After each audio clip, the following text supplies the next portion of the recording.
Ay guys, nilakasan ko yung loob ko. Ngayon lang ako nakapag-drive dito sa talaga sa taas ng bundok na walang halos nakakarating na tao. So ipapakita ko sa inyo kung anong makikita dito. First time kong ginawa ito sa buhay ko. Adventure talaga. Walang ibang tao dito kaya ang maririnig mo lang ay ang huni ng mga insekto at ng ibon. Kung nature lover ka katulad ko, this is one of the best place for you. Gustong gusto ko yung mga place na ganito kasi feeling ko nakakakuha ko ng mga positive energy.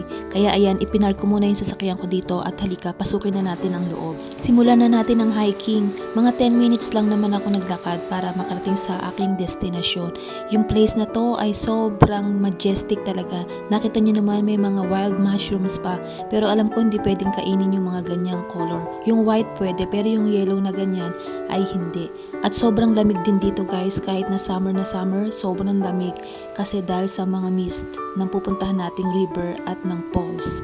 Naaalala ko nung bata pa ako, isinasama kami ng tatay ko sa ganitong mga lugar sa loob ng mga bundok para kumuha ng mga mineral water at saka para magdasal sila doon at kumuha ng mga positive energy galing sa nature. Kaya gusto ko din gawin yon. At ayan guys, ito ang dahilan kung bakit ako bumalik sa lugar na to. Actually, pangalawang beses ko na dito.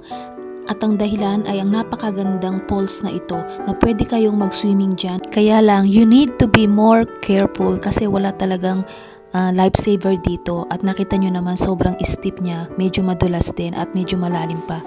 Kaya do it at your own risk. Pero today, hindi ako pumunta rito para mag-swimming kasi gusto ko lang makakuha ng mga minus ion tsaka mga positive energy. Kaya pumunta ako dito at gusto ko rin syempre ipakita sa inyo. Mula sa taas na yon ay pwede na kayong mag-slide pababa. Kaya lang sobrang challenging ito. Pero may mga ibang locals na talaga nagsuswimming dito. Pero this time, wala talagang kataon-tao. Kaya medyo nakakatakot din talaga. Maganda lang talaga sa video pero nakakatakot. Pero alam nyo ba, para maging strong kayo, kailangan nyo talagang harapin ang mga nakakatakot na bagay. Para pag napagtagumpayan nyo, ay alam nyo sa sarili nyo na nakadagdag ito sa kalakasan nyo. Guys, grabe, nakikita nyo to?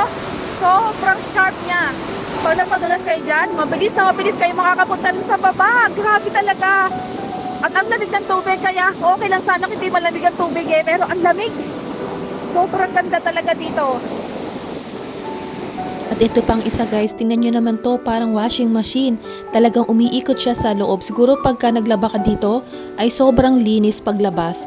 Nakakatakot din dyan guys, parang feeling mo maitutulak ka niya. Ayan, ang padulas agad dyan. Hay nako, extreme adventure talaga. Pero one time, gusto ko ding itry yung ganyan. Pero gusto ko may kasama akong lifesaver. Gusto ko talaga magpaikot ng labahin dito oh. Tapos aabangan ko na lang dun sa baba. Tapos na. Grabe, sobrang nakakatakot.